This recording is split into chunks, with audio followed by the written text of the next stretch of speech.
with German Pünktlichkeit.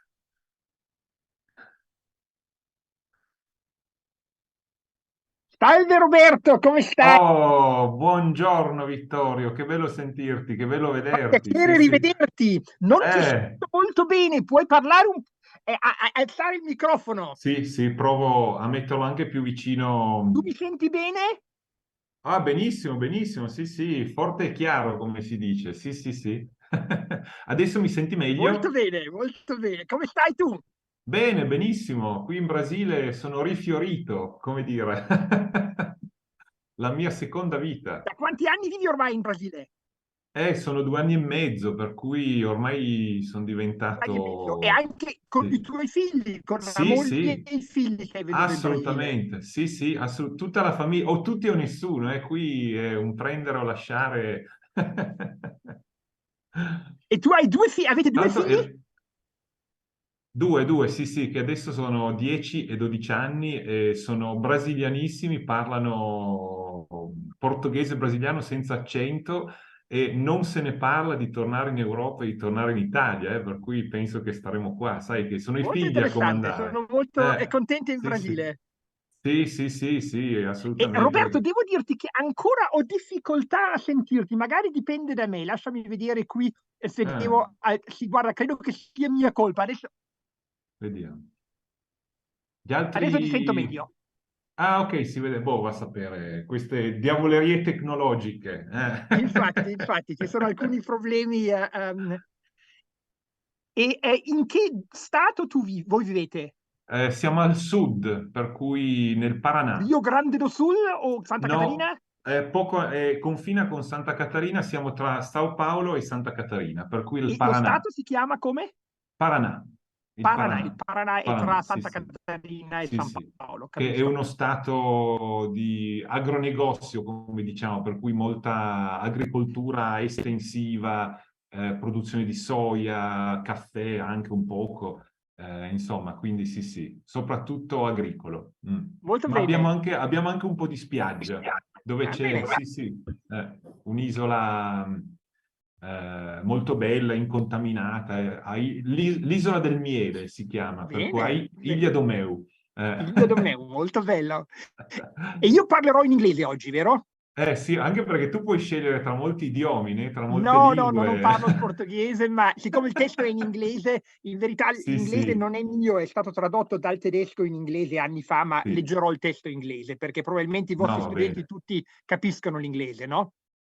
Assolutamente, anche perché siamo in un ambito di global class in inglese, per Infatti, cui mi avevi diciamo, mandato il programma e avevo visto che tutto esatto, era in inglese. Sì. hanno anche una finalità di questo tipo, di esercitare un po' la lingua e internazionalizzarci un po', ecco, quindi sì, sì. Infatti, questa è un'ottima Eh, cosa, non mi sembra sì, un'ottima sì, idea. sì, sì. E vedo qui anche, so I'm going to switch to English now because we have Of course. already a sort of a multilingual audience. So welcome everybody. I see some colleagues of the postgraduate program. So there's Federico there, who is our coordinator. Mhm. Then there is Osvaldo Giacoia, who also knew Hans Jonas personally in Germany some decades ago, but he has a Interesting. focus of his research is in Nietzsche. And then I think a colleague of yours from Canada, Simone Marenholtz. Oh, she's the daughter of a famous former vice president of a German constitutional court from Marnholz. I'm very glad to meet you. We never met in person. I knew your father, who unfortunately has left us some years ago, very well, and he spoke very proudly about you. And I know you work on cinema, so I'm very glad to have an occasion to meet you. Yes, I same don't here. see you yet. I don't see you Okay, yet. wait. Here you go. Very nice. You I look really like didn't your expect father. in front of the camera. So this is early morning here. So I was hoping for staying hidden. Oh, But stay hidden. But I'm glad that I can say that at least for 30 seconds I saw you. yes, I'm very happy to meet you. And thank you so much to everybody to have me as a guest here. And greetings from the philosophy department at University of Manitoba. Wonderful. Thank you. Thank you. Thank you. Thank And you. I see also Giulia Battistoni, who is an Exactly. Italian researcher on Hans Jonas and on Hegel and on many other things. So I'm very glad to see her too. And I see Gerion Wolters from the University of Constance, whom I met once at the Dutch IAS. And he also has done a lot with regard to the reception of Hans Jonas. And Robin, I see now Robin Atfield too. How are you, Robin? Very well. Very nice seeing you. I'm glad to hear and see you. You have not aged much, Robin, since you visited Notre Dame. I'm now 81. Ah. Parabéns. 81. And how is Lila? She is quite well. Excellent. She's still writing? Yes. You both are extremely prolific writers. Yeah, she is probably, you can probably see her. Yes. Hello. Nice to see you again. Oh, nice seeing you, Lila. I remember you visited Notre Dame with great pleasure. I remember your children very well, your twins and the little girl. You have a very good memory, yeah? Yeah. The twins are now 23 and the girl 12. Yeah? 23. Gosh. Oh.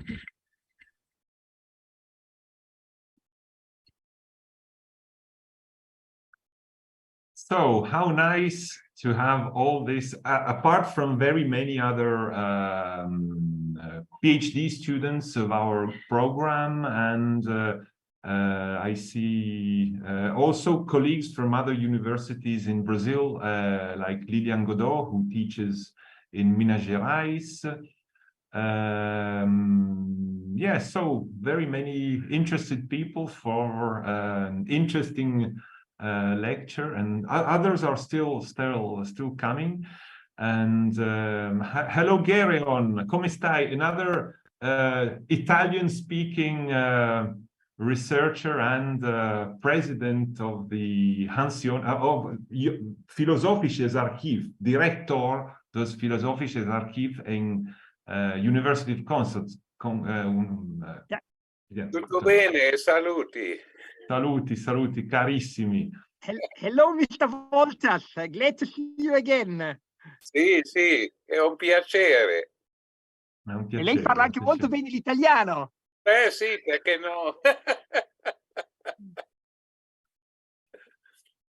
But last but not least, also Nathalie Fournier has arrived from Belgium. I met her in Leuven.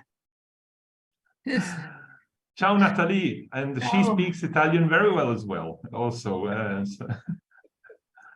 So we have a sort of a global connection thanks to this opportunity.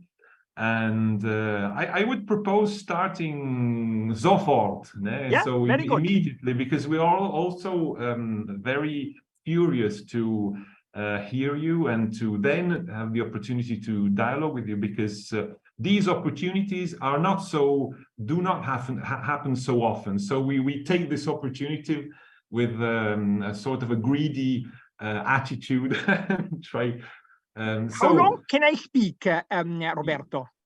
I would say you can speak as long as you wish, like Khrushchev spoke, I don't know how, 21 hours, but, you know, in that famous 20th Congress of the Soviet Party. But I think you have the liberty of speaking as you wish. We can imagine something as a suggestion, 45 minutes, 1 hour, and then open the floor to discussion, because it's the discussion that always also poses interesting topics. As to just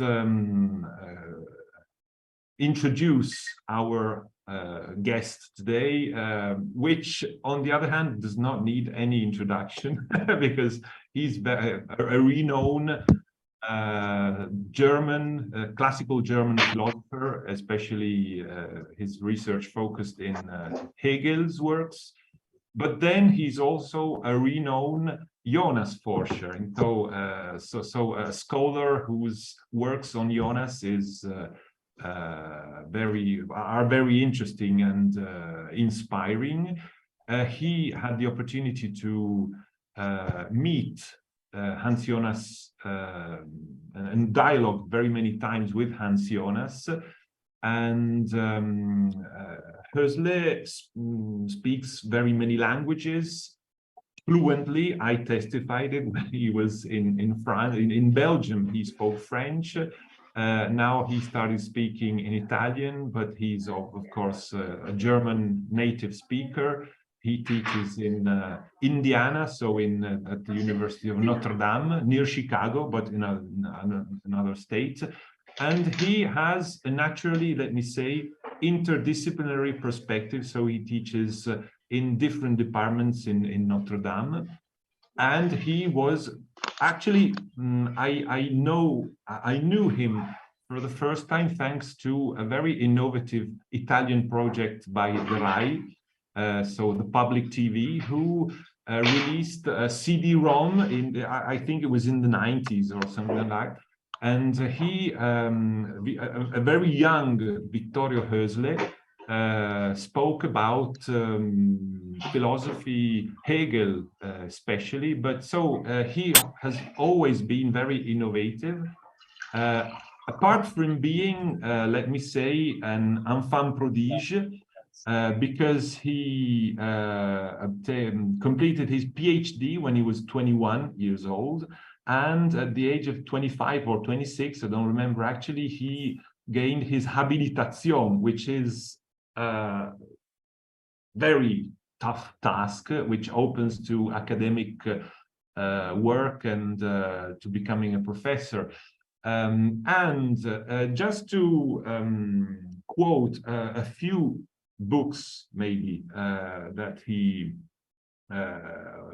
published over these decades, of course, about on the focus of Hegel's Forschung, so the research on Hegel's system, 2 volumes, 1987. Then I think his opus magnum still now is the volume on the relationship between morals and politics, published in 97. Then back to his studies in idealism and his specific interpretation of idealism in an objective sense, an intersubjective sense. Objective Idealism published in 1998. Then a book I found very interesting, he co-edited with Christian Illis on Darwinism and philosophy, which is very relevant to his perspective on Hans Jonas as well.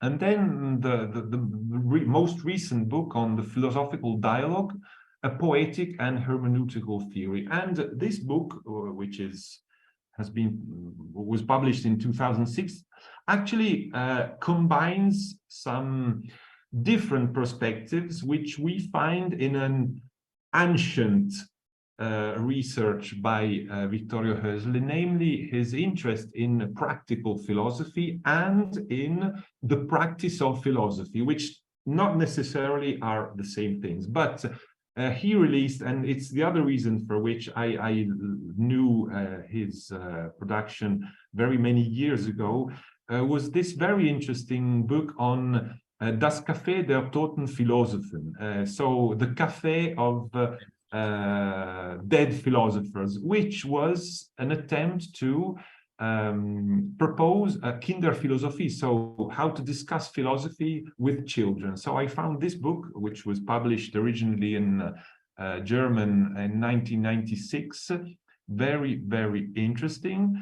But all Jonas experts and Jonas addicts in this domain know very well his even more ancient book on Philosophie der ökologischen Krise, so philosophy of the ecological crisis, published in German in 1991, which was the result of a series of lectures that Hösle gave in the Soviet Union. So it's very interesting, this capacity to reflect on experience and anticipating tendencies, problems, issues, so still to be debated and relevant to today's topic, which is Hans Jonas' position in the history of German philosophy. So as an attempt to combine his two lines of research on German classical philosophy on the one hand and Hans Jonas on the other. I leave the floor to Vittorio, thanking him immensely for having accepted our invitation. We are eager to drink your thoughts. Thank you so much, Vittorio. Well, thank you so much, Roberto, for this very generous introduction. It's my pleasure and honor to speak in front of such a distinguished audience. And by the way, I see that also Martin Dux is among the audience. We met once in Bamberg. Martin Dux has worked for Christian Elias, whom you had mentioned in your introduction as the co-editor of a volume on Darwinism and philosophy and the co-author on the book that we both wrote. Vittorio, may I only interrupt you for this last thing? Sorry, a technical thing. May we record this yes, lecture? Okay, thank you so much, because I forgot to ask, but thank you so much, and sorry for interrupting. Yeah, no problem. Recording in progress. In fact, I do something which is not very noble. I am presenting a paper that was published many years ago, but the English version, I think, was not really well received. So I think it is fine to represent it. I'd already told Roberto about that, and he okayed it. And I'm very much looking forward then to the discussion with you. I begin with the fact that one of the most striking aspects of Jonas' philosophy is its very late but rapid rise to world renown. In Germany in particular, Jonas has achieved a level of popularity enjoyed by hardly any other 20th century philosopher. Edmund Husserl's thinking was too technical to attract larger circles, and the reasons why Martin Heidegger did not rise to the heights of those authors whom one can quote without problems at celebrations are too well known to be repeated. At any rate, I do not know of any other German philosopher of the 20th century to whom a statue has been erected, as in Jonas's hometown of Mönchengladbach, and a commemorative postage stamp was issued just 10 years after his death. That's an honor that is likewise not accorded to many German thinkers of our time. Finally, as regards content too, Jonas' influence on the environmental movement, particularly in Germany, has been considerable. I mentioned the book by the jurist Jörg Schubert, Das Prinzip Verantwortung als verfassungsstaatliches Rechtsprinzip, rechtsphilosophische und verfassungsrechtliche Betrachtungen zur Verantwortungsethik von Hans Jonas, which came out already in 1998, so 5 years after the death of Hans Jonas. Constitutional lawyers in Germany were trying to say what are the implications of his approach. How can we explain this success, which is all the more puzzling, since before 1979, when Das Prinzip Verantwortung appeared, Jonas was known principally to experts on the Church Fathers, through his book on Paul and on Gnosticism, as a historian of philosophy and religion. Furthermore, the book that Jonas himself deemed his most important, and I think he was right in doing so, The Phenomenon of Life, whose original English version is of 1966, and which came out in German translation only in 1973, remained largely unregarded until it attracted attention in the wake of discussions surrounding Das Prinzip Verantwortung, since it in fact forms the foundation for the arguments of the later work. It's an interesting case that someone writes what he considers his most important book, and it falls dead-born from the press. But then later works that he himself did not consider that important draw the attention to the earlier work. Of course, I was quoting David Hume, who speaks about the fate of the treatise of human nature. We also need an explanation for the fact that Jonas's work was initially a success in Germany, even though his language had not kept pace with developments in the German language post-1933, as he himself conceded in the preface to his book, in no way coquettishly.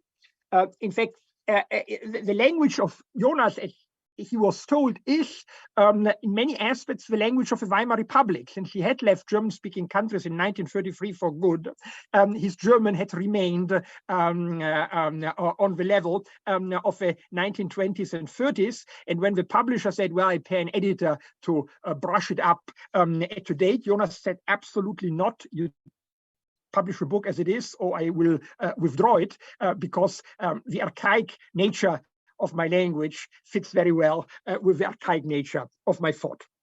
In the meantime, of course, Jonas' thought has been well received in many other European and Asian countries, in Asia, particularly in Japan and Korea. Although admittedly still hardly at all in the United States, the country of which Jonas died a citizen and where he was active for almost 4 decades of his long life. Things are slightly changing, but the strong slant towards analytical philosophy, I think, is the main impediment to a wider reception of his thought. One reason for Jonas's success in Germany may be his Jewish origin. By reading and praising him, one could believe one was contributing toward reparation for German crimes against the Jews. But insofar as that was a factor, I don't think it played a large role, for by no means all emigrant Jewish intellectuals have achieved comparable success. No, I think it was the content of his work that helped to win him this reception. For one thing, the subject matter played a part. Following the first report of by the Club of Rome in the 1970s, people around the world began to be aware of the ecological problem for the first time. The fact that at the end of his decade, which was decisive for the recognition of a problem of the environment, not yet for the practical solution, we're still not very good at working at it, a sophisticated theory with the foundations of an ethics for technological civilization was already available in the work by Jonas. Here, someone had quite evidently accumulated over long decades beforehand a theory to have in readiness, and he now knew how to use it in order to address philosophically and ethico-political questions concerning the fate of humanity.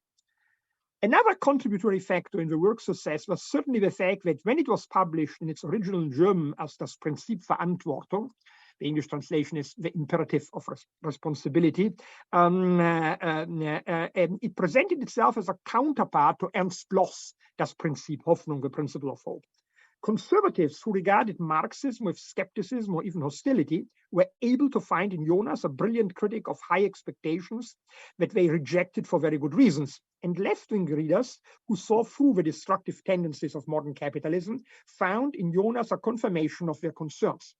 Admittedly, Jonas's defense of the Soviet Union in chapter 5 of the Imperative of Responsibility is one of the most problematic and provocative parts of his work, which he in fact later officially renounced. I've taught the book both in Germany and in America, and American students usually are very angry when they read the chapters in which Jonas more or less defends the Soviet Union. But what also impressed intelligent anti-Marxists was the fact that Jonas hoped to deploy Marxist ideology as a noble life of the masses in order to win them over to aesthetic ideals.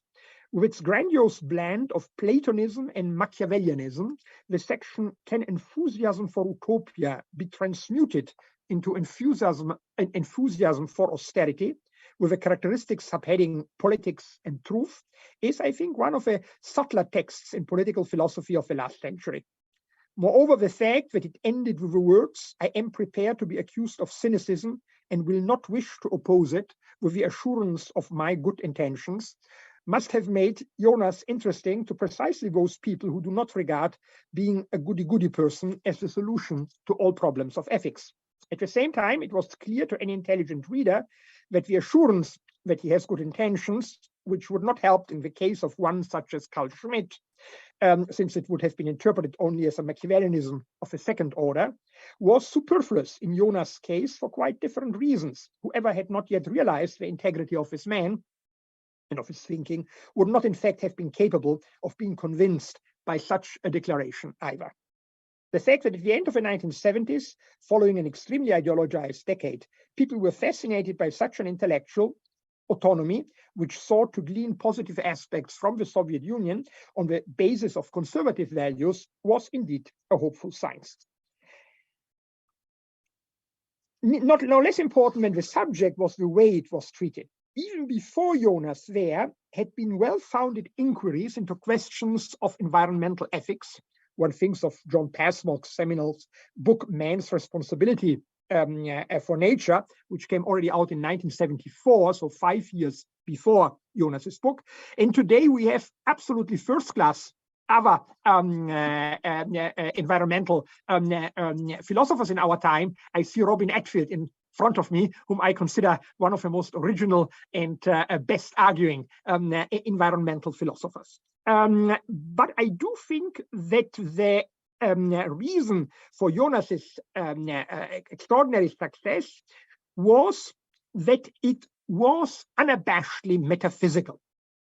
It's no exaggeration to say that since Immanuel Kant, there has hardly been an ethicist in whose approach the metaphysics of ethics played such a decisive role as in the case of Jonas. Utilitarians usually, regardless of all their material advances beyond Kant, which are very considerable, do not belong to those philosophers who like to reflect much on the status of ought within being. The new link between metaphysics and ethics was so fascinating because Jonas did not just return to an older position, but justified his return by the present day situation, the characteristic nature of our duties to future generations, as well as the necessity of a new interpretation of nature. The fact that the recourse to an apparently obsolete form of thinking was presented in archaic language, as I already said, probably contributed to the appeal of the book too, even if at the beginning it had created problems with the publisher. Jonas' rapid acceptance in Germany and his still tentative acceptation in the Anglo-Saxon world is also explained by the fact that his philosophy is rooted quite particularly in the German tradition. Since I've written a book on the history of German philosophy, I will focus mainly on the connections of Jonas with the traditional German philosophy. In fact, I must say that when I wrote this essay, it was this essay that motivated me then to write the larger history of German philosophy, because I began to think quite a lot on the differences between German and other German and the other philosophical traditions of Europe. Jonas's unique position in the history of German philosophy lies in the fact that he knew how to make Heidegger's challenges to world philosophy fertile, and at the same time broke out of a blind alley into which Heidegger's thinking had led philosophy. He succeeded in this not directly, but via detours, namely through the subject matter itself, die Sachen selbst, to use Husserl's term, as it had revealed itself to him in his dealings with the modern biosciences and the ethical problems of their technical consequences, by rethinking the decisive principles of Kantian ethics and Hegelian philosophy of the organic, and applying them to the current situation. By the way, there's no doubt that Jonas knew Kant very well. I'm not sure that he knew Hegel very well, but I still do think that he is influenced by at least a mediate form of Hegelian philosophy of nature that was quite present still in the 1920s when he was a student. I mention only Helmut Plessner. For those of us who put forward the thesis that certain basic types of philosophy return in a regular sequence, the fact that a student of Heidegger's had advanced to arrive at the position of classical German philosophy was itself a highly welcome confirmation of the general theory of history of philosophy. The final aspect that made Hans Jonas so interesting to educated Germans, and I remember well, I was 19 when the book came out, how many copies of it were lying out in the German bookshops, and how many people, also not academic philosophers, but lawyers, doctors, and so on, were speaking about the book. The book was immediately an enormous success in Germany in the late 1970s and early 80s. And what made him so interesting was that he engaged in metaphysics with an impartiality and originality such as was hardly possible any longer in Germany for political reasons. People have, if you want to look very simplifyingly at the history of German philosophy after the Second World War, The first decade was still enormously under the influence, the spell of Heidegger.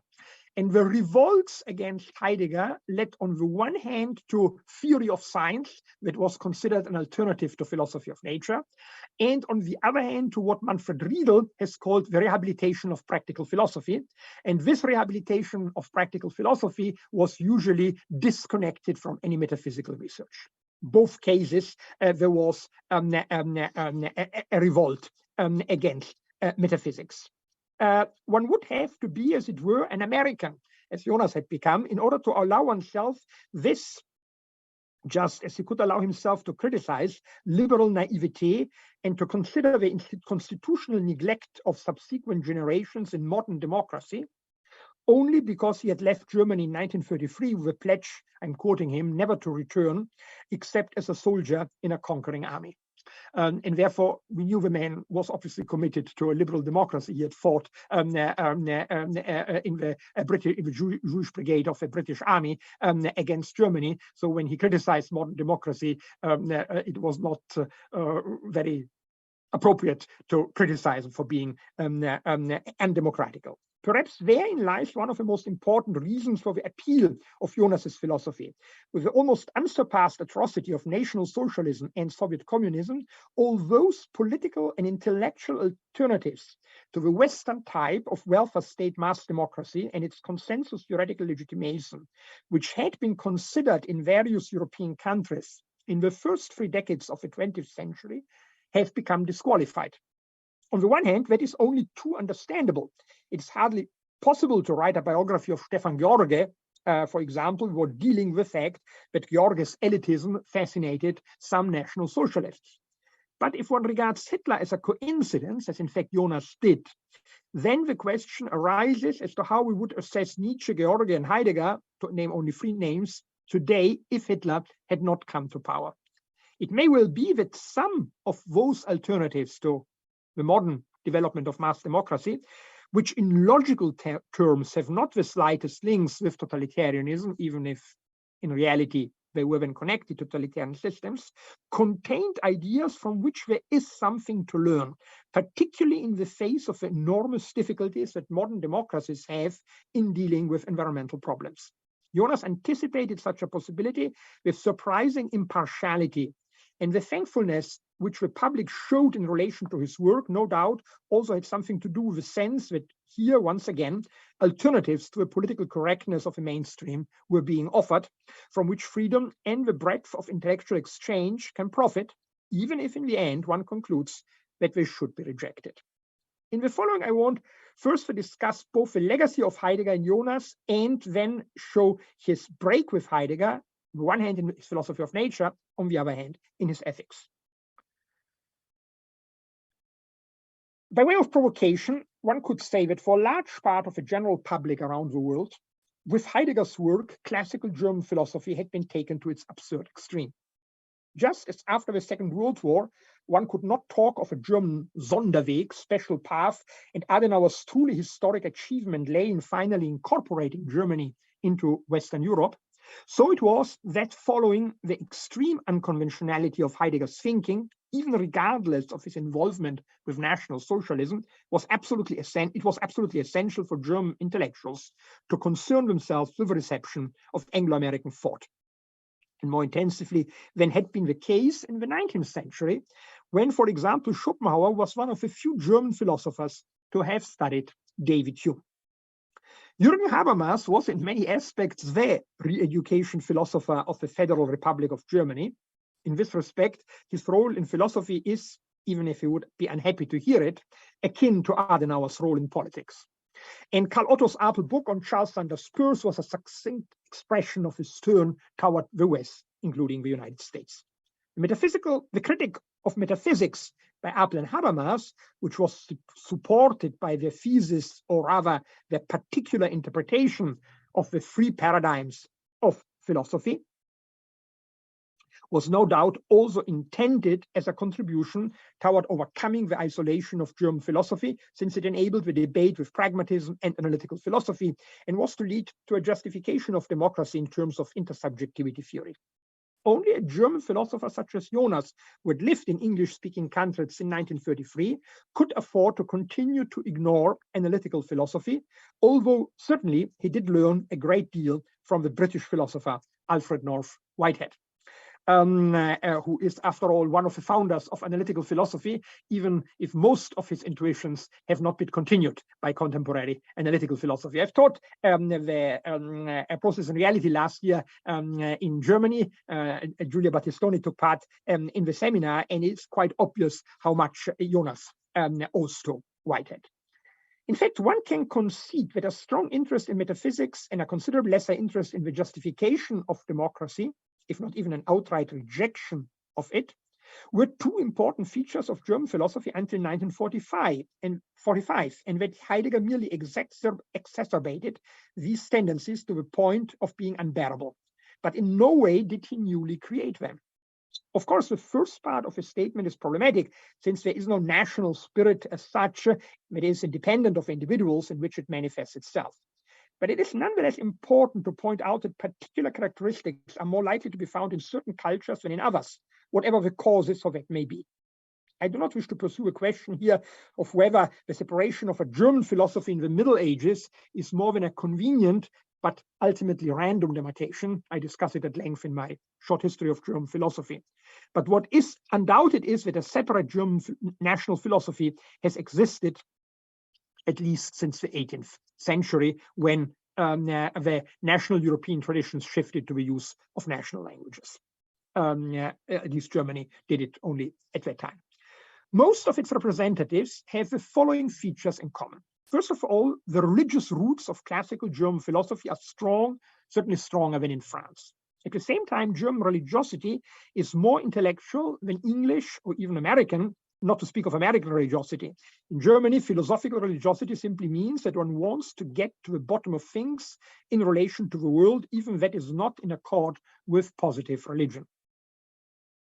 Since at the same time voluntaristic doctrines of God met with little sympathy, secondly, an a priori construction of reality became an attractive program. If God had rational reasons for the creation of this world, and no other, as Leibniz teaches, it must in principle be possible to deal with the structures of the world through reflection. Even that great German philosopher Kant, who made the most concessions to empiricism, is, by British standards, a largely a priori philosopher, even within the field of theoretical philosophy. Think not only of his Opus Posthumum, but also of Metaphysische Anfangsgründe der Naturwissenschaft, and not to say nothing of practical philosophy, in which he is diametrically opposed to Hume's approach. Thirdly, Kant's anti-eudaemonist ethics was surely one of the most momentous programs for German philosophy. And it's interesting that Jonas continues the anti-eudaemonist tradition of Kant. Fourthly, his call for absolute consistency and the rejection of syncretistic half-hearted positions are formal features that are also found in such an anti-Kantian thinker as Nietzsche. Nietzsche's roots in historicism are obvious, and indeed in the particular interest in history, one can discern a fifth characteristic feature of German philosophy. Presumably on the grounds of a speculative emphasis, German philosophy has 60 long scorned to lower itself to the depths of the practical on account of its doctrine, or better, the lack of a doctrine on the right of resistance. It is difficult to praise even such an undisputed universalist and republican as Kant as a thinker who has contributed to the democratization of the Germans. Because again, even if Kant was in principle favoring a republican a constitution, he absolutely rejected all forms of right to resist a government. It is not difficult to recognize most of these features in Heidegger, albeit in a new blend, which was to become faithful. Being and Time links in a highly innovative, even ingenious manner, four philosophical strands which previously existed relatively independently of one another.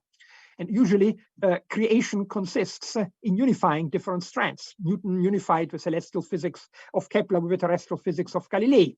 And that gave his theory the enormous power that it has. On the one, first of all, Being and Time continues the transcendental philosophical reflections on the relationship between subjectivity and temporality, as begun in Descartes and Kant and raised to a completely new level by Husserl.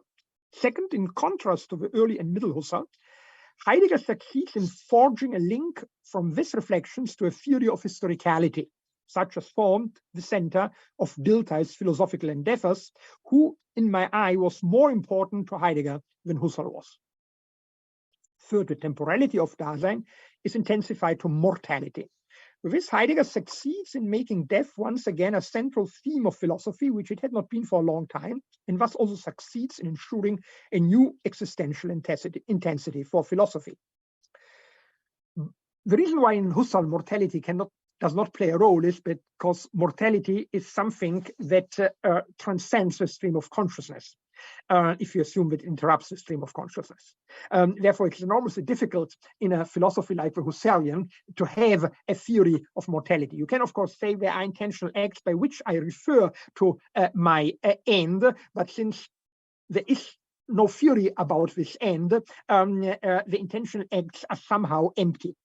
And therefore, in Heidegger, transcendental philosophical reflection is connected to a rethinking of the question of being. On the one hand, Dasein is characterized by a particular relation to being, while on the other hand, Dasein is incorporated into the world and wrenched away from the unworldliness of a Husserlian epoche. Jonas, who had begun to study with Husserl, and by the way, one of my favorite anecdotes in his splendid autobiography, which in fact was not written by Jonas, it was dictated in his last months, and then was only based on this dictates and on some written notes published posthumously by Rachel Salamander. In this autobiography, Jonas mentions that he went to Freiburg to study with Husserl. And there was another professor in Freiburg, Jonas Kohn, who was a Jewish philosopher, who, by the way, wrote a book on Hegel, which is not bad at all. But in any case, when he was in the office hour of Jonas Kohn asked Hans Jonas, well, Mr. Jonas, what brings you to Freiburg? And Hans Jonas said, well, the great Husserl. And Jonas Kohn's face became so utterly hostile that from that moment on, Hans Jonas knew he could not go to him anymore, because as a naive person, he thought that he would accept that Jonas was considerably more famous than he was.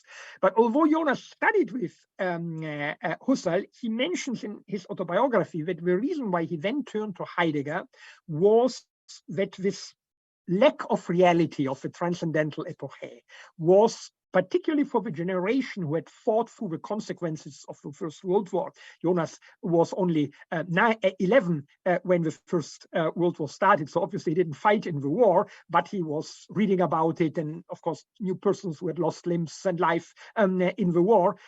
So it seemed so untrue to the life experience of a post-First World War generation that was the reason why he then fled Freiburg and went to Marburg, to Heidegger. Bringing together such diverse approaches remains one of the great achievements in the history of philosophy. I myself am not a fan of Heidegger, but I do not think that one can deny the genius of the man. I remember I asked once a Swiss philosopher who is the greatest philosopher of the 20th century, and he took a deep, deep sigh and said, alas, I'm afraid Heidegger. And that would be, I'm not sure I would say he's the greatest philosopher, but certainly I would insist on the alas. It's not pleasant to have to say that. It's precisely because of this greatness that Heidegger's constrictions are all the more pernicious. Of particular relevance is the fact that Heidegger's approach dissolves ethics. With him, it is not a question of objective ethics. Morality is ultimately reduced to the commandments to face one's own mortality. Through this, being and time gains the appearance of a particular moral pathos, which is certainly all the more empty in that it is conveyed with none of the usual moral obligations. In Heidegger, what can be consecrated is, for example, that in war, one looks death in the face, but one will search his whole work in vain for a theory of what a just war is. And indeed, on the basis of his approach, such a theory is even unthinkable. This applies all the more to the late Heidegger, who in the wake of Dilthey raises the concept of historicality to a theory of the incommensurability of the different manifestations of being.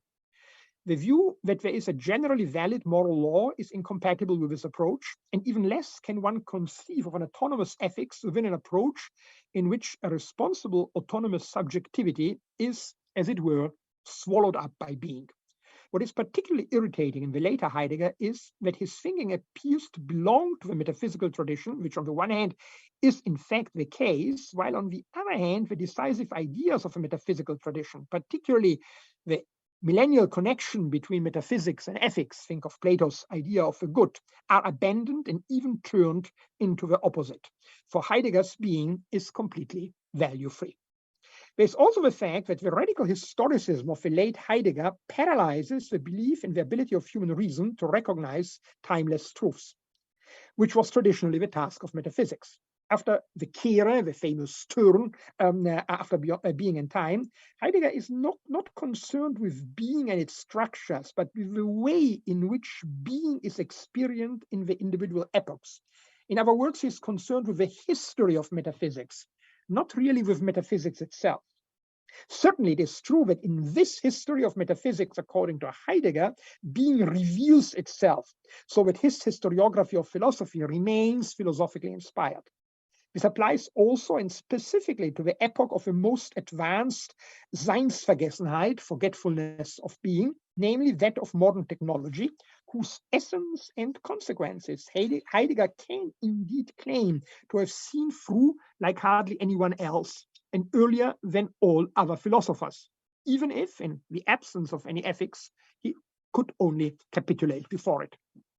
Where is Jonas's dependence on Heidegger apparent? His first great work, the two-volume Gnosis und spätantiker Geist, opened up a little researched epoch of the history of ideas through the use of categories that Jonas had taken from Heidegger's analysis of Dasein, such as Verfallen and Geworfenheit, being thrown.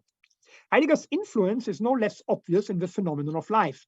With a certain amount of exaggeration, one can say that the organic form of being with which Jonas is concerned is a generalization of Heidegger's Dasein. Care, Sorge, one might say, is not peculiar to all organisms, because in the Heideggerian concept, Sorge, for example, presupposes the consciousness of one's own mortality. But it can develop only on the basis of the organic form of being. Anticipation of death presupposes mortality, and that is just the obverse of life. Why? Because life is essentially precarious, namely because of its dependence on metabolism. Life has thus certainly separated from the inorganic through a new form of temporality. Through metabolic exchange, temporality is, as it were, immanent in the organism. Within a certain amount of time, the organism must exchange a certain amount of energy and material if it is to survive. Jonas is just radicalizing the transcending of the Husserlian immanence of consciousness, which was begun in being and time. He writes, and no matter how far Heidegger distanced himself from Husserl, he nonetheless remained under the influence of the German idealist tradition of recognizing, perceiving, philosophically mastering reality by looking into oneself. For example, the sensation of hunger as an internal sensation one can describe phenomenologically, how it is when one feels hunger. But what one cannot figure out through any analysis of consciousness or analysis of Dasein is how much a human being, for example, needs in order to remain alive.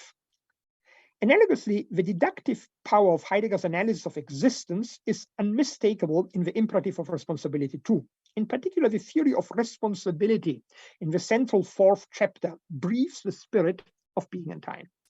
Of the three characteristics that Jonas ascribes to the concept of responsibility, and by the way, I do think that his analysis of responsibility is by far from being complete. The concept of responsibility entails much more conceptual differentiations that Jonas is able to offer. But the three characteristics that he discusses, totality, continuity, and future, of them, the latter two concern temporality, and in particular, the precedence that Heidegger ascribes to the future continues to have an effect in the case of Jonas. Sections 4 and 5 of the fourth chapter explore the significance of the future, for the concept of responsibility. Even more decisive is Jonas's insistence on the fact that there can be responsibility only for entities of an organic mode of being, since only these are essentially endangered and transient. It is true that Jonas acknowledges an artist's responsibility for his work, but he says that this exists only in view of possible human recipients of the work. And in the famous quandary, he says that, of course, the child should be saved from the burning house before the Sistine Madonna. In general, the following should apply. I'm quoting Jonas: only what is alive in its constitutive indigence and fragility can be an object of responsibility. Against a Platonic preference for what is lasting, on the basis of which responsibility could not have become the central concept of ethics, Jonas emphasizes the ontology has changed. Ours is not that of eternity, but of time. No longer is immutability the measure of perfection. Almost the opposite is true. Abandoned to sovereign becoming, Nietzsche's term, condemned to it after abrogating transcendent being, we must seek the essential in transience itself. It is only in this context that responsibility can become dominant in morality. Not sub specie eternitatis, but rather sub specie temporis must responsibility look at things, and it can lose its all in the flash of an instant. Of course, this is quite close to the existentialist pathos, not only of Heidegger, but also of Sartre. For Jonas, responsibility is, I quote, the moral complement to the ontological constitution of our temporality. But what is new with regard to Heidegger is that he looks for the moral complement to temporality. He starts with Heidegger from temporality, but looks for this moral complement. I speak now briefly about the phenomenon of life, in which Jonas describes how his study of the history of Gnosticism, inspired by Heidegger's philosophy, gradually brought him to the realization that Heidegger's philosophy was itself historical. Its categories were thus not so generally valid, but limited to a particular historical situation of human beings. In some ways, Jonas's experience was similar to that of the other great student of Heidegger, Hans-Georg Gadamer. The intensive philosophically guided concern with history necessarily had to result in the realization of the historicality of historicism itself, which is one of the main claims of Truth and Method by Gadamer. In contrast to Gadamer, Jonas' realization of the historicality of historicism, however, led to the acknowledgement of a timeless sphere as the legitimate object of philosophy. It remains a sign of a quite special mental agility that on this basis, Jonas now took on the task of re-justifying philosophy of nature, or to be more precise, that part of philosophy of nature that deals with the organic. Jonas has no, unlike Whitehead, has no theory of the inorganic world. Instead of following Heidegger's example of dealing with the categories that underpin the different constructions of nature in the various epochs of Western history, or like the theory of science of regarding the scientific approach to nature as the only legitimate approach to nature, Jonas's reflection on nature were intenzione directa. He speaks about nature directly, not through the mediation of the results of science, even if in the phenomenon of life, reflections on the history of biology continue to play an unusually large role. In this respect, Jonas returned to the phenomenology of his first teacher, Husserl, and since at the same time he was open to metaphysical speculation, he could also go back without any inhibitions to Aristotle, Spinoza, and Leibniz. There was one practical lesson that Jonas brought with him from his studies in Gnosticism: the rejection of any radical dualism, because he had gotten so fed up with dualism in the process of studying Gnosticism that he maintained this aversion all his life. In fact, this is one of the reasons why Jonas turned to the philosophy of organic. He was interested in it not just for local ontological reasons, there are different areas of being, and life is a special area, but because we believe that in this specific area, he could learn something important for a general ontology. An adequate capturing of the organic would, for example, refute a dualistic metaphysics of the type offered by Descartes. By the way, I'm speaking about Jonas. I myself am much closer to Descartes than Jonas. I do not think that Jonas really was able to tackle the body-mind problem in any satisfying way. But I'm not speaking about what I think is right. I describe Jonas' starting point. Here, there is now common ground between Jonas and those two thinkers in whom his philosophy of the organism is most readily prefigured, Aristotle and Hegel, both of whom likewise rebelled against the dualisms of their predecessors, Plato and Kant. There is, of course, a significant difference between Aristotle and Hegel on the one hand and Jonas on the other, in that only they have presented a truly comprehensive system of philosophy that attempts to do justice to all layers of being. But it's nevertheless still true that for Aristotle and Hegel too, the philosophy of the organic is more than a merely local discipline and has consequences for the overall structure of their philosophy.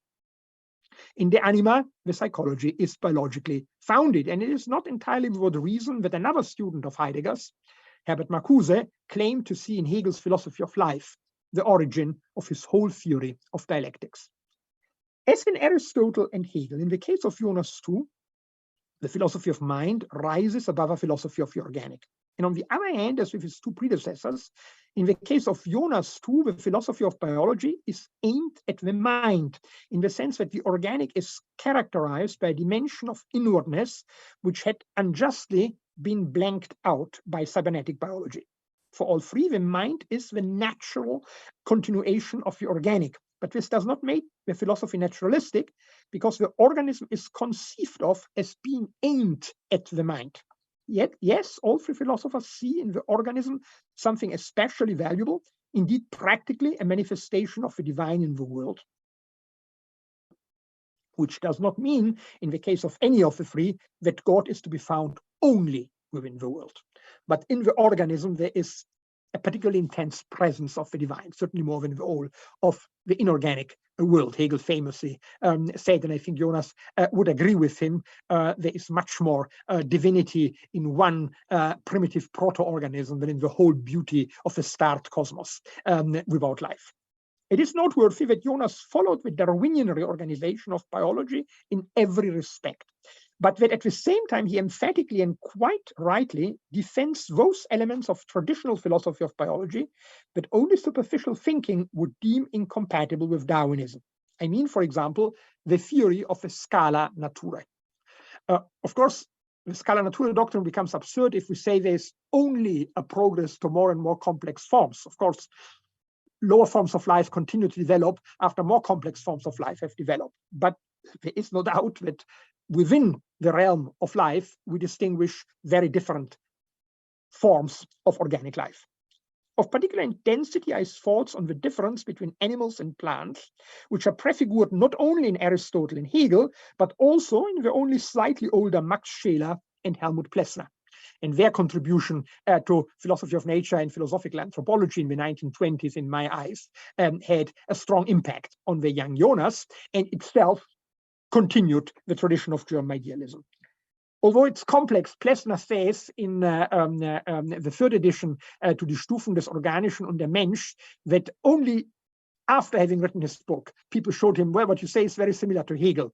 And he had to recognize, yes, it's strikingly similar, but he had no direct knowledge of Hegel at the time. Still, through indirect channels, these ideas had entered the mainstream of German thought. The most original are Jonas's analysis of the nature of the organic, which places metabolism at the center. As Jonas was well aware, this also plays an important role in Aristotle's and Hegel's philosophy of biology. But it is subordinate to the teleonomy of form and of to reproduction. The reliance of the organic on the surrounding world, from which it must at the same time differentiate and contrast itself, is for Jonas one of those antitheses that determine life, such as those of being and not being, of self and world, of form and substance, of freedom and necessity. Herein lies a proximity of Jonas' dialectic to Hegel's, for all that Hegel has expanded thinking in antithesis and their respective synthesis to the whole of philosophy. The evident advantage of a Hegelian approach is that it has at least the beginnings of an answer to the question of when the construction of a philosophical area is complete, because he has a system of trying to close down through a certain form of synthesis an area of investigation. Even if Hegel's and Jonas' philosophy of the organic are surprisingly similar, both in respect of their position in the whole of a respective philosophical conception and in respect of numerous details, Jonas felt a deep-rooted mistrust of the Hegelian system. Perhaps the effects of his early reading of Schopenhauer were making themselves felt here. Jonas rejected the use of dialectics for the purpose of a metaphysical success story, particularly in the area of philosophy of history, since he saw no possibility of gleaning any meaning from the crimes of the 20th century, and indeed viewed such attempts as an insult to the victims, including his own mother, who was murdered in Auschwitz. I'm quoting from Jonas: "The disgrace of Auschwitz is not to be charged to some all-powerful providence or to some dialectically wise necessity, as if it were an antithesis demanding a synthesis or a step on the road to salvation. We human beings have inflicted this on the deity, we who have failed in the administering of his things. It remains on our account, and it is we who must again wash away the disgrace from our own disfigured faces, indeed from the very countenance of God. Don't talk to me here about the cunning of reason." It was not only a comprehensive system construction, but also the specifically transcendental mode of thinking that remained alien to Jonas. In his critique of epiphenomenalism, transcendental arguments play indeed a part, but presumably Jonas has also taken on Heidegger's distaste for transcendentalism, and in fact on the basis of a false assumption that transcendental arguments would lead to subjectivism. This is the case with Kant, but it's not necessarily connected to the nature of transcendental arguments. Now, certainly Kant's theoretical philosophy shows a combination of transcendentalism and subjectivism, but his practical philosophy can hardly be described as subjectivist. In fact, it is the case that the central intuitions of Jonas' ethics are Kantian, even if this is not readily apparent to the reader of the imperative of responsibility in view of Jonas' polemic against Kantian formalism. Nonetheless, Jonas has said of the first sentence of the Grundlegung zur Metaphysik der Sitten, which he read early on, that it, I'm quoting, resounded like a thunderclap through my life.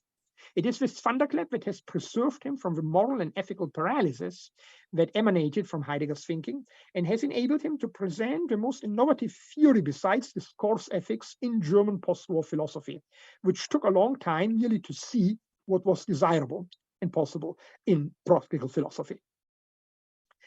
Jonas's lasting achievements in ethics lie in having highlighted, first of all, the objectivity of moral obligations, and secondly, the irreducibility to the well-understood self-interest. And here we are dealing with two decisive ideas. And of course, you have such ideas also in the Anglo-American tradition. If one reads Robin Atfield's great ethical works, we'll find the same thing. Moral obligations are irreducible to self-interest, and we must assume that there are such a thing as values that cannot be reduced to our perception of them. According to Jonas, reciprocity no longer applies in the case of intergenerational obligations. And in general, in ethics, it is a matter of backing up categorical, not hypothetical imperatives. However, there is a problem that Jonas never distinguishes between hypothetical imperatives and conditional obligations. He has simply not the concept of conditional obligation because he comes from the Kantian concept of hypothetical imperatives. Hypothetical imperatives have a structure. If you want to do something, then you have to, if you want to do A, then you have to do B. Conditional obligations have a structure. If A is the case, then you have to do B.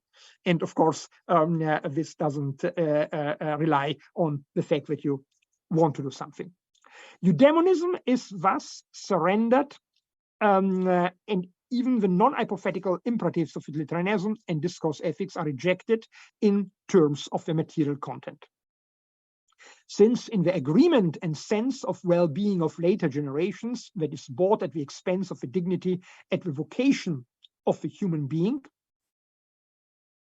Jonas not only sees nothing positive, but even an increase of the culpability of the earlier generations responsible for it. So Jonas discusses the question, what would happen if, for example, we were able to change human nature in such a way that future generations were happy to live in a depleted nature, in which we have destroyed most of the organic beauties. And they would be so conditioned to be at ease with that and agree to what we have done to them. Jonas writes, it means that in the final analysis, we consult not our successors' wishes, which can be of our own making, but rather the ought that stands above both of us. To make it impossible for them to be what they ought to be is the true crime, behind which all frustration of their desires, culpable as it may be, takes second place. This means, in turn, that it is less the right of future men than the duty over which we have to watch. Jonas' critique of Kant is surely unfair to the extent that Jonas discusses only one of the various formulations of Kant's categorical imperative and does not see that Kant seeks to derive from the other formulations material contents that are not too far removed from those of Jonas himself. Yes, it may even be the case that Jonas's alternative categorical imperative, act so that the effects of your actions are compatible with the permanence of genuine human life, not only does not surpass Kant, but even falls short of him, since it is probably insufficient to justify individual rights. At any rate, that depends on its interpretation.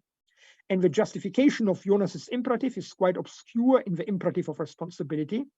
Curiously, an appeal to intuition is to be found at the end of a complex argument, according to which not only purposes, but also values are to be found in nature. The argument is not easy to reconstruct, but at its center seems to be the notion that the character of life as an end in itself must be an important purpose of nature itself, a good in itself or a value, since it is not possible to negate purposiveness itself without making this negation itself a purpose. So here, Jonas seems to use something of a transcendental argument. Jonas says something may be relatively good, in other words, only good de facto, but not de jure, merely in the light of actual purposes. But in the case of purposiveness in itself, things are different. I'm quoting, "We can regard the mere capacity to have any purposes at all as a good in itself, of which we grasp with intuitive certainty that it is infinitely superior to any purposelessness of being." Jonas is open whether this is an analytic or a synthetic sentence, and he fluctuates between appealing to the evidence of a sentence and using an apagogic argument. The doctrine of nirvana, he tells us, is self-contradictory, since it makes the freeing from all purposes a purpose itself. In fact, Jonas believes that the impossibility of a negative judgment is insufficient to commit one to an affirmative judgment, and thus that sentence remains ultimately axiomatic with him. But whoever thinks more highly of apagogic justifications than Jonas does, will see in those reflections the argumentative core of the imperative of responsibility. In contrast, the transcendental pragmatic ultimate justification of ethics, in contrast to that, Jonas' argument now appears to open up possibilities for an ethics that is not strongly anthropocentric. In other words, does not ascribe value only to humans. Jonas's remarks on nature's own moral law are very cautious, and on nature's intrinsic value are very cautious, and one senses that he's pleased that the question does not arise in practice, since the interest of man coincides with that of life as his worldly home, as his worldly home is in the most sublime sense of the word, in an organic nature. And yet it is clear that on the basis of Jonas's philosophical biology, it is difficult to deny the living entity an inherent value, or an immanent value. I've learned the distinction between inherent and immanent value from Robin.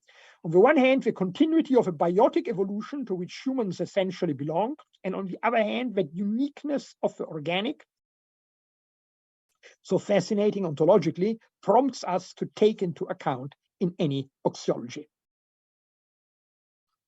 Indeed, herein lies an enormous point of progress made by Jonas beyond Kant, for whom nature, including and in particular the organic, remains a human construct in that which is recognizable in it, and thus is void of any intrinsic value. As we have already remarked, Jonas did not present a comprehensive philosophical system, not even a comprehensive ethics. I would say not even a comprehensive environmental ethics.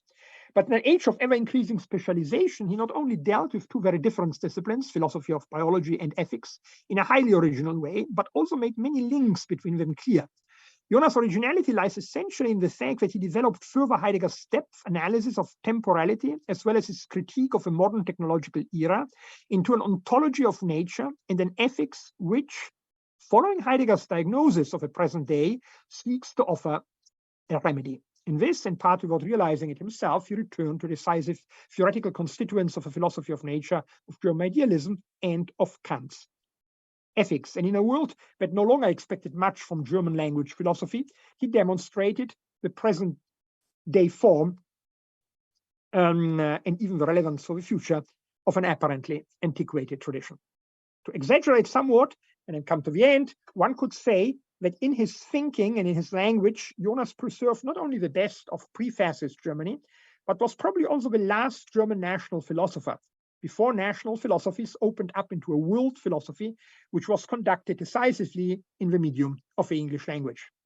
That the last German national philosopher was a Jew with a US passport was naturally a particularly painful experience, although one that pointed toward a higher justice, since it showed that the extinguishing of a German soul was quite decisively a consequence of a National Socialist destruction of Judaism.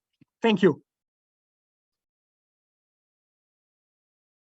Thank you, Vittorio, for this wonderful lecture. Parabéns, as we say in Portuguese. And also for your integrations, which enriched the text you read with very many inspiring reflections, which I think can become the focus of our next step. So we still have some time to discuss. Feel free, audience, people there, to post your questions in the chat if you are a bit shy of reading them loud, or vice versa, you can pose them directly. I already see Giulia, who wishes to pose a question to Victor. So, prego, Giulia. Thank you very much, Professor Hösle, for this wonderful lecture. And well, of course, my question is related to the relation between Jonas and Hegel. And as you said, it is clear the influence of Hegel's theory of the organic life on Jonas' own understanding of the organism. Or for example, when he talks about metabolism, there are many similarities with Hegel's notion of assimilation, of nutrition, or also when Jonas talks about the needful freedom characterizing animal organisms. It seems to me that it is like the contradiction that for Hegel characterizes animal organisms. Well, however, you said that it is very possible that Jonas only had a immediate reception of Hegel's philosophy of nature. So I just wanted to ask you if you could tell us something, if you have a concrete idea of who could be this mediator. If you mentioned Plessner, if I've understood it correctly. And recently, I also tried to study Whitehead to understand if he could be a mediator between Hegel and Jonas. But actually, it turned out that Whitehead too didn't read Hegel, so it was immediate reception too. And if we try, there are some studies trying to put together or to compare Whitehead and Hegel, and it turns out that there are similarities, conceptual similarities, but if we go into depth of their ontologies, they are really different. So I have this problem now. Professor Hösle, maybe you can help me. So thank you very much. Julia, I'm not 100% sure I can help you, because unfortunately, I feel myself guilty. I was not able to ask Jonas. I never took the opportunity. I've dined at his house. I've often had discussions with him. I interviewed him for Italian state television, but I never dared to ask him, how much have you read of Hegel? You know, he was the age of my grandfather. So he was almost 60 years older. And as a young scholar, you don't dare to ask a famous person, have you really read Hegel seriously? I gave him, however, my essay on Pflanze und Tier in Hegel to read. And he said, yes, he liked it a lot. And in this essay, I have a footnote in which I say, it seems to me that Hans Jonas' philosophy of life continues Hegel's reflections. And however, he refused to discuss the question how close he was to Hegel. He didn't want to discuss it. I had the impression there was some anxiety of influence involved. He didn't really like to say, well, you're right, perhaps I'm not as original because a lot of my ideas you find already in Hegel. But it was not an easy discussion with him on that. So I cannot tell you, has Jonas read Hegel's third part of the philosophy of nature, the philosophy of organic nature? I really don't know. I can tell you he read my essay on it because we spoke about it, but whether it's a difficult issue because indeed in the 1920s, Hegel was to a large amount forgotten. He was a part of the general German education. It was a classic, but on the one hand, the positivist turn in the second half of the 19th century, and then, of course, the rise of neo-Kantianism were the two dominant philosophies, and then came the phenomenology, then came existentialism. These movements were not really interested in Hegel, but I still am convinced that a lot of these ideas entered through various mediating channels, the later discussion. For example, a figure that is such a mediator would have been Fechner. Fechner, the late 19th century German philosopher. He continues with traditions in the philosophy of nature that was important for Kant, for Schelling and Hegel. Another figure that is such a mediator, whom I know that Jonas studied very thoroughly, was Schopenhauer. Schopenhauer has a very strong and elaborated philosophy of nature. Schopenhauer himself was not influenced by Hegel. He hated Hegel, but of course he had studied with Fichte and he was in tune with the spirit of Naturphilosophie. So certain ideas of Naturphilosophie are common to Hegel, Schelling, and Schopenhauer. And through Schopenhauer, such an influence, I think, can be traced quite clearly. In the case of Whitehead, you're right. In fact, we have to distinguish two questions, the questions of influence and the questions of affinity. With regard to influence, Whitehead himself recognized that he never studied Hegel. Still, it is so that at the end of the 19th century, in the beginning of the 20th century, there were the British Hegelians, Bosanquet, Green, and of course, MacTaggart. And MacTaggart, he quotes several times Whitehead in Process and Reality. And through this, people who had studied Hegel thoroughly, I think certain ideas of Hegel have entered the Whiteheadian frame. Now, what are the differences between Whitehead and Hegel? You seem to ask that. The basic differences, you remember we discussed it last summer when you came to Bamberg in my seminar on Process and Reality. Whitehead is absolutely committed to the discreteness of time.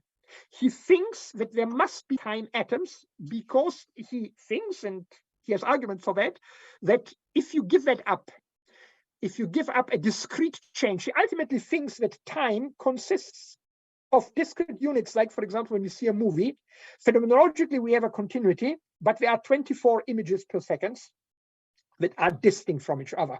And even if we are not able to distinguish one step from the other, the ontology of the film reel is made of discrete film images. And so ultimately, he thinks time is discrete.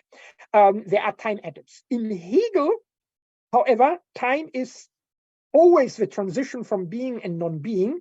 And Hegel thinks that this leads to the necessity of giving up the principle of non-contradiction.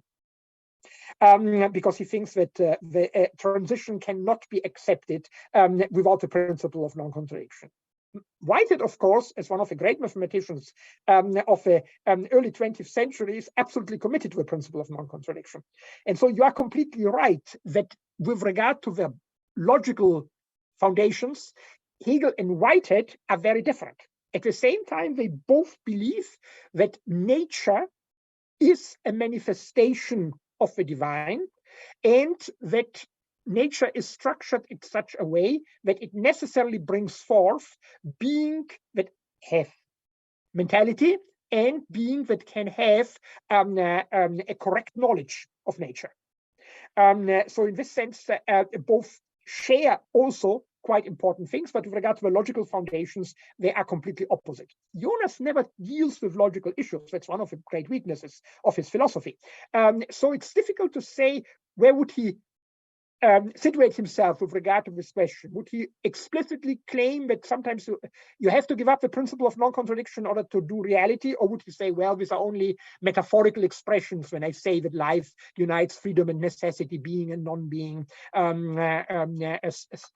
independence and reliance on the environment? It's difficult to say how he would answer that question. What is clear is, Julian, I've quoted this passage, is that the main reason why Jonas had an allergy against Hegel, I felt it when I sometimes brought up the name of Hegel, he didn't like the guy at all, was his complete rejection of his philosophy of history.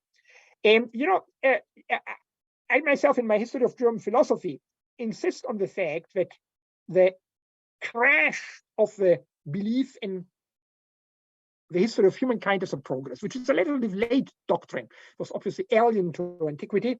One of the great pupils, or one of the other great Jewish pupils of Heidegger, Karl Löwit, showed it in his Meaning in History. Only in the 18th century, people develop a model that humanity is on a path of intellectual and moral progress. And Hegel is the greatest expression of that in the 19th century. And this doctrine comes into a deep crisis already with the First World War and the horrific massacres that was occurring there. And the reason why Oswald Spengler's Der Untergang des Abendlands became such a success after the First World War was that it expressed the feeling of this generation. It's absurd to believe in a guaranteed progress. But I mentioned in my history of German philosophy that it's not an accident that three of the sharpest attacks against the belief of a continuous progress are by Karl Löwit in Weltgeschichte und Heilsgeschehen, Walter Benjamin über den Begriff der Geschichte, and of course Horkheimer and Adorno, Dialectic of Enlightenment. Well, all four people are German Jews. It is quite natural that for a German Jew, the belief in the continuous progress, moral and intellectual progress of humanity is not easily acceptable. And Jonas shared this feeling very, very deeply. And Jonas, I knew also Jonas' wife well, and I met also one of his daughters once. And Jonas never overcame the fact that he was not able, for example, to save his mother. He tried all when he was in Palestine to get a visa for his mother. But he didn't succeed. He had succeeded in getting one. You know this tragic story about Jonas' life. I mean, it's a personal story, but I find it deeply touching. Jonas left Germany in 1933 and said, I will come back only as a soldier of a foreign army. And he had two brothers. One had died as a teenager, and the other brother left too. But this other brother returned to Germany. I don't remember, 1936 or 1937. Because as many Germans, Jews, he had a nostalgia for Germany and thought, well, now the system has calmed down. But he was brought to the concentration camp, and Jonas, who had achieved a visa for his mother to come to Palestine, Jonas' mother gave then the visa to her son so that the son could be liberated from the concentration camp and go to Israel. But Jonas was not able to, did not succeed in getting a second visa for his mother, and the mother was murdered in Auschwitz. So there is always this tragic dimension of his life experience behind him. And certainly Jonas, because of his experience, was able to have such a skeptical attitude towards the techno-Kiliasm that, of course, Marxism had too. I mean, Bloch's book for us is almost childish today. The idea that ultimately we are moving to the absolute blessings. And Jonas said, no, it's much more likely that the technological adventure will end up in unheard of catastrophes. And that was probably triggered by the experience of the Holocaust, and at the same time led to his alienation from Hegel. So that would be the answer that I could give you. But I'm sad today that I never mustered the courage to ask Hans Jonas, tell me frankly, have you ever and when read The Philosophy of Nature by Hegel? Thank you very much, Professor Hösle. I wouldn't have had the same courage too, so thank you. Thank you. Leandro, you can pose your question or your comments. Thank you. Hello, Professor. It's very, very good to hear you. I've already read the text yesterday before the lecture, so it was very interesting to hear you talking about these topics. I'm especially not from philosophy, so I would say I will comment from a place where it's not very in depth of knowledge of these specific points, but I just would like to make a parallel on what you were saying, just in this question of Julia. So Jonas is a German philosophy, but also that you say in the text, also a Jew with a US passport. So he's kind of addressing this new or this other world configuration where nationalities, countries, and all these kind of limitations are being taken apart, you know, in this new world. So I just made a connection with a work of an artist that is called Franz Krajberg. It's a Polish artist, because he has a kind of a common background with Jonas. So he lost his parents in the concentration camps, in the Holocaust, and he transformed, I would say, this concern with this rational man and the relationship of this rational man towards the environment into his work, and in art, I mean. And then, so this artist, he came to Brazil afterwards. After living in Germany, he fought in the army with the Soviets, the Red Army, when he could escape from the concentration camps, because he was a kind of a survivor of that. He was also a Jew. So I kind of made many connections in this point. And all of his work here in Brazil in the late 80s, 90s, was concerned about this. So he went to the Amazon forest and other biomes in Brazil, and he just collected like all these branches and everything that was destructed by the fire for agriculture, as Roberto was saying, that is very extensive here in Brazil. And what he was working and saying in this aesthetics was exactly how could man destroy nature and expect to survive on the planet in the future for next generations. And so I just reading the text and knowing a bit about Jonas, I couldn't see more the connection of these two Jewish men that survived in the German, Holocaust, and they so concerned about nature and environment, but also responsibility for man in all senses, not just like separating in countries and this type of people, that other type of people. So that's just actually a small comment from very beginning thought about it, but thank you so much for the class. Well, thank you very much. I must confess my ignorance. I did not know this Polish-Brazilian artist. So I'm very fascinated by what you're saying, and it helps me also to understand Jonas better. For example, I think you said something very interesting when you mentioned that this Polish Jewish painter fought with the Red Army for the Soviet Union. I remember I spoke once with a colleague of mine, a German Jew, whose parents were from Poland, and he told me, my parents were very lucky when Poland was divided between Nazi Germany and Soviet Union in 1939.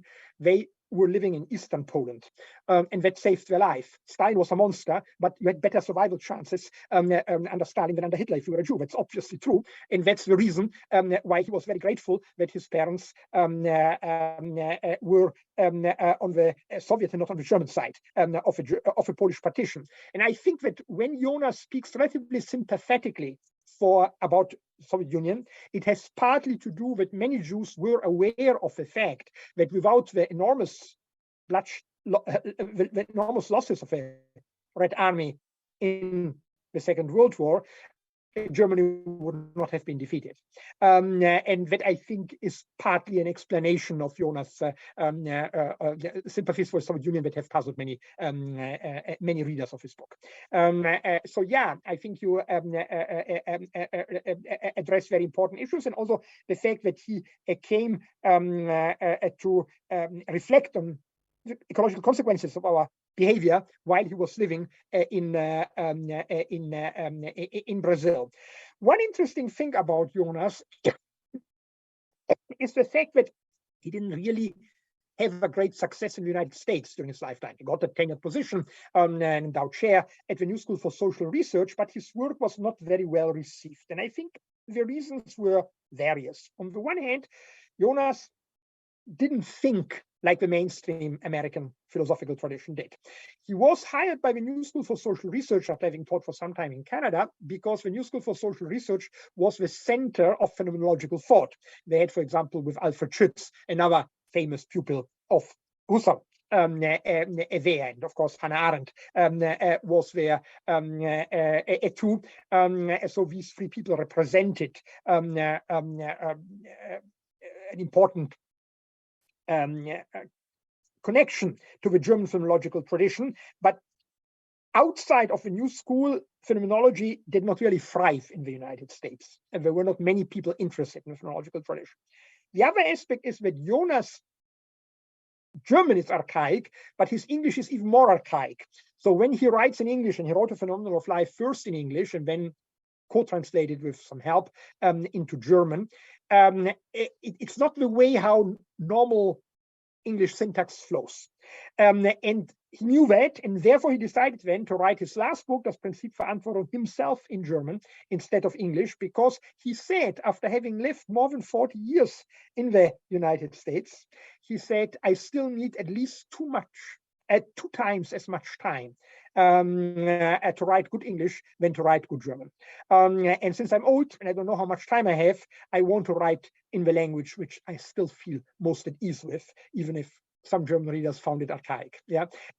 So this is an interesting aspect. I, by the way, wanted to mention the essay that I was presenting, which is in this volume, The Legacy of Hans Jonas, Judaism and the Phenomenon of Life, came out with Brill in 2008. Unfortunately, I must tell you, I did not check the translation of my essay, which had been written earlier in German, and there are some very silly errors in the translation. So I wanted to, if someone should look at the article, to be aware of it. If you read something which doesn't make much sense, don't ascribe it necessarily to the author, but to the translator.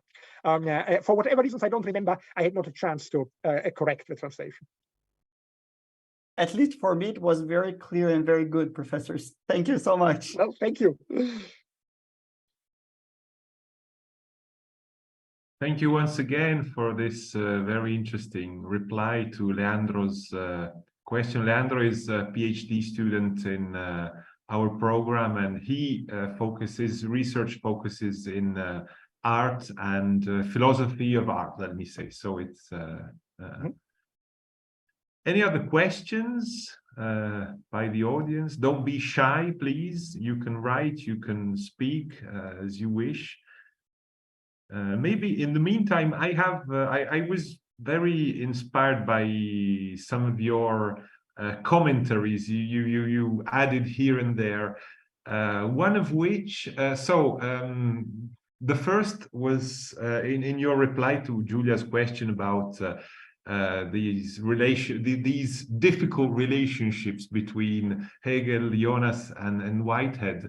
So it's true, the logical structure, what you said. So fortunately, from my point of view, Jonas was not so strong in logic, and so because otherwise maybe I would never have studied him, because I don't like this jargon sometimes in logic so much. But it's only this is only a joke. But on the other hand, I always perceived a difference, and also because I think Jonas himself points out this fact of the difference between his perspective and Whitehead's, and I would add also Hegel's, is that there is, at a certain point, a difference between what is life and what is not life. So what is inanimate and what is life.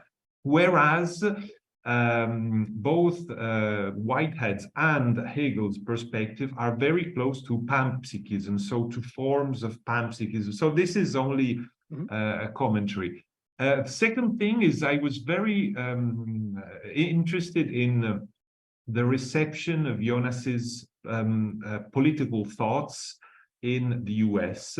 And so if I understood correctly, he was accused of being so much a leftist, so too close because of his appreciations of Soviet Union. And you know what happened in Italy, for example, where in the political context was very different, is that he was accused of the opposite, so of being too conservationist, so too rightist. So and so this interests me because, as you said about the third and fourth chapters of the imperative responsibility, which are difficult to understand because the argumentation is very tough. The same for me is with chapter 5 and chapter 6, where his thoughts on the ethics of politics on the one hand and on the ethical relevance of politics on the other hand are not so straightforward. So he seems to join in a very complex way different aspects. So a bit of realism, a bit of a Platonic perspective, a bit of elitism, and of course there is also this aspect of liberal democracy. And I too share what you said, that he is a supporter of liberal democracy. But then this also means that he's aware of some criticism in, and so I've always found difficult this aspect of his political thinking. And so my question might be, maybe is it because normally complex essays are not so well meditated by who receives it, and so maybe who receives has a very simplified political constellation, and so what just simply does not fit in the constellation proves to be odd, and thus it is quite disconsidered. I don't know if it's this, or because I remember once I was speaking with Christian Wiese on this, and he reported, so relata refero, what he said, that Jonas never thought of himself as a political philosopher because he tried to develop an ethical perspective, but he added something more. Because he said his political philosophy or his political vision relied pretty much on what his friend Leo Strauss had been developed. So I don't know if you as well see this influence of Leo Strauss, or what do you think about Jonas's political philosophy? Yeah. That's a very good, both questions are very interesting. Let me, however, correct you in something. You rightly insist on the enormous differences between Whitehead and Jonas with regard to where sentience sets in. Whitehead is certainly a panpsychist. Even if there are different ways to interpret what he says there, but let's say the surface reading is that he is a panpsychist. And Jonas rejects completely panpsychist. He says, sentience makes only sense in organisms. However, he goes so far that he says obviously, since we do not have immediate access to the mental life of another being, the question cannot be settled by experimentum crucis. But he thinks the most natural assumption, the easiest assumption, is to assume that every organism has some form of sentience. So even plants, according to him, have some form of perception of the world. That's, by the way, also very similar to what Max Scheler teaches. Hegel, however, not only is not a panpsychist, he explicitly rejects panpsychism, he also declines the assumption that plants have such a thing as a soul. So he does not believe that we should ascribe any form of sentience to plants. Here he follows Aristotle. Aristotle has the same position. Here Hegel is much closer to Aristotle than he is to Whitehead. So this, with regard to this issue, if you want to make a continuum of extension of sentience, you would say, well, I mean, you can have the crazy position, solipsism, I'm the only sentient being. Then you can have a Cartesian position, only humans have sentience. Then you can have the Hegelian Aristotelian position, animals have sentience. Then you can have the Jonassian positions, all organisms, including plants, have sentience, and probably even bacteria, some form of sentience, because they have to. This correlates to their striving to maintain their form through metabolism. And then you have a position of panpsychism. Every ultimate unit of the universe must have sentience. That would be Whiteheadian position. So this with regard to that. The question of a political philosophy is a very interesting one. And yes, I completely agree. Jonas was not a political philosopher. In fact, I was very fascinated by his book. And when I wrote my philosophy of ecological crisis, I dedicated it to Hans Jonas because the book was extremely inspiring for me. But particularly the 4th and the 5th chapter of my book, which deal with economic and the political consequences of ecological crisis, I was quite aware that I went far beyond Jonas, because Jonas had no real understanding of economics, nor of law. Which legal mechanisms we have to build up to maintain, for example, the rights of future generations is not something that has any elaborate place in his reflections. So yes, his reflections on political philosophy are often dilettantic. However, he is one of the first who asked explicitly the question in the imperative of responsibility, in Prinzip Verantwortung, who represents future generations? As long as we do not solve these problems, there is a big chance that modern parliamentary democracies will not implement intergenerational justice. He asks the question, he doesn't think how can we solve the problem, but at least he asks the question, and that is very important. At the same time, it's also true that he was influenced by a Platonic idea of elites leading the people. In this, he was influenced by Leo Strauss, with whom he had in his youth cooperated in the Zionist movement. They had been young Zionists, both of them. There are, however, some important distinctions. First of all, Jonas was always, as Christian Wiese told you rightly, a defender of liberal democracy. In the Weimar Republic, he voted for the liberals, for the Liberal Party.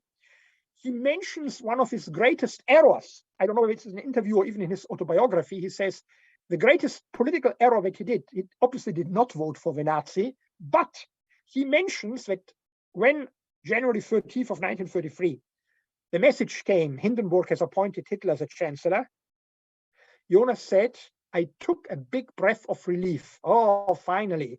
Now the idiot has the chancellery. He will not be able to prove, he will prove himself unable to solve the problems. And in a few months, the guy is out, has lost all the credits, and we are getting rid of him. That was quite an error with regard to quite a stupid evaluation of a political situation. Unfortunately, many other people thought similarly, and again, Jonas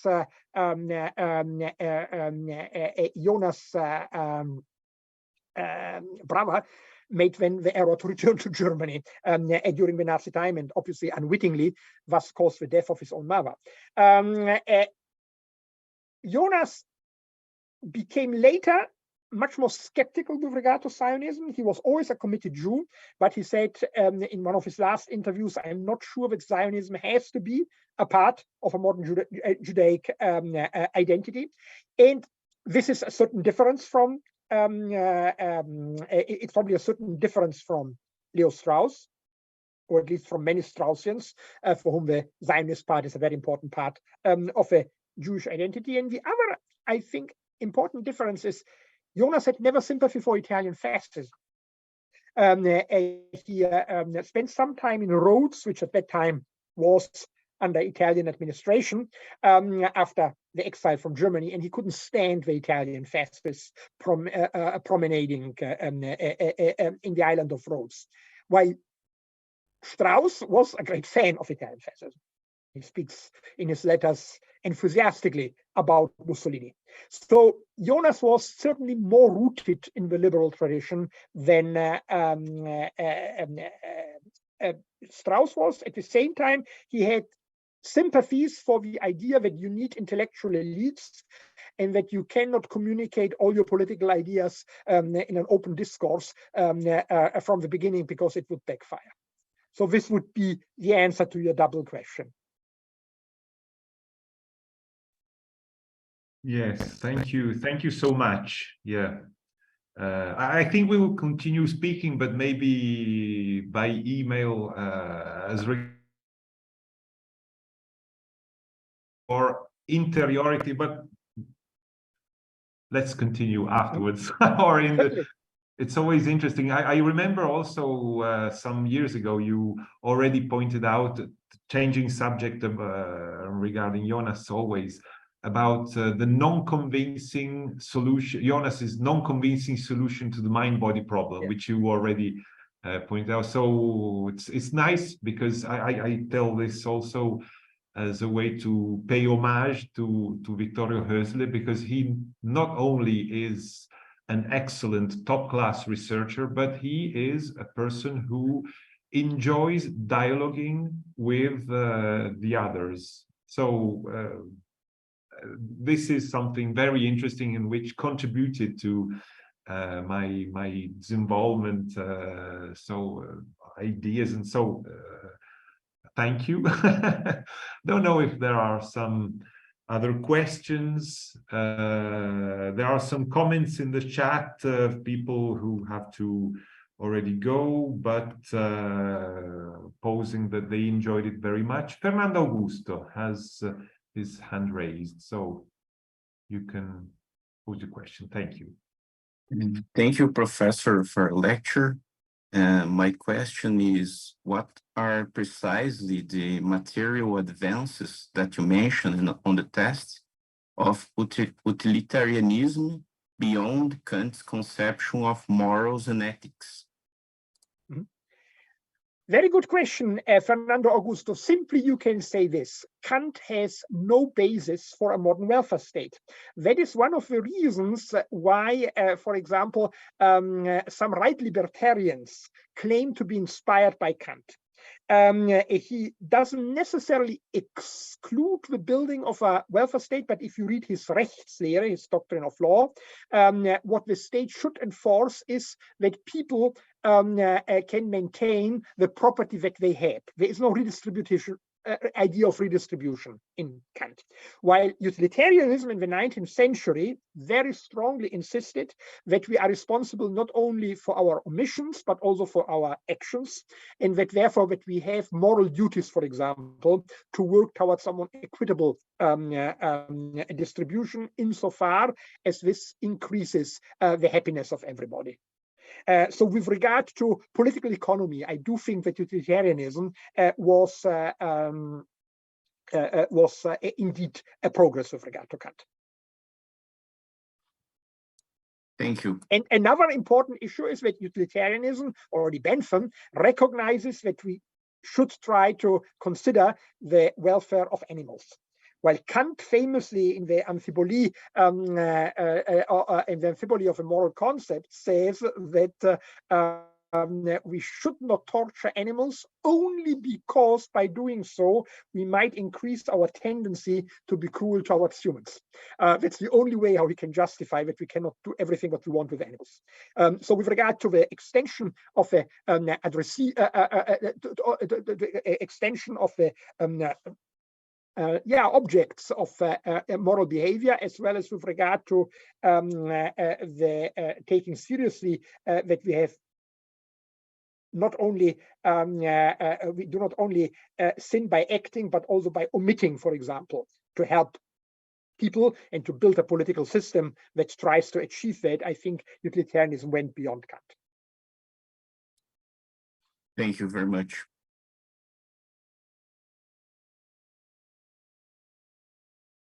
A very clear and inspiring answer. So thank you very much. Very, very interesting. Are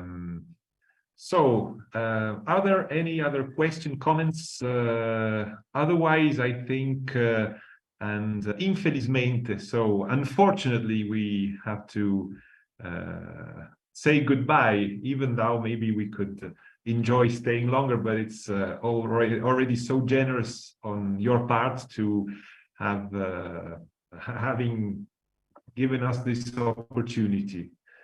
I don't know if Federico wants to address some closing remarks or comment before. I forgot, Vittorio, I forgot to tell that this event was co-organized by sort of a cooperation project we had between PUCPR and the University of Ferrara in Italy. So there is also a joint PhD and cooperation, international cooperation behind this this series of lectures. Wonderful, wonderful. I'm glad and honored.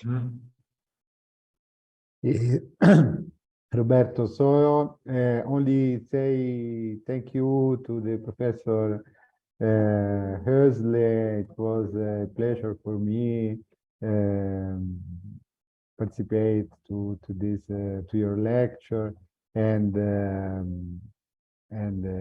say thank you to our students and participants of this event. Was really interesting, really nice, really a pleasure and an honor to have you in our lecture series. Thank you. Well, thank you very much. It was my pleasure to speak to you. And I hope that my two things came over in my lecture. On the one hand, my really great admiration of Hans Jonas, who continues with some very important strands of the German tradition. And at the same time, I'm not an uncritical admirer of Hans Jonas. I do think that a lot of things have to be addressed differently, but we have a better chance to address these issues differently if we study the great philosopher seriously, and Jonas always deserves our attention and our study. I totally agree. And so thank you also for your methodological clearness, which is one of the assets of this course, which we are trying to develop. So since it's a didactic activity, having a great professor helps us understand how to become, how you know, to progress towards this goal of being able to teach actively, to teach clearly and interestingly as well. So thank you once again for very many reasons. Grazie di cuore, as we say in Italian. And so it's time to say goodbye, but we will keep in touch for sure. Very good. Thank you so much. All the best. Grazie Vittorio. Grazie Un abbraccio.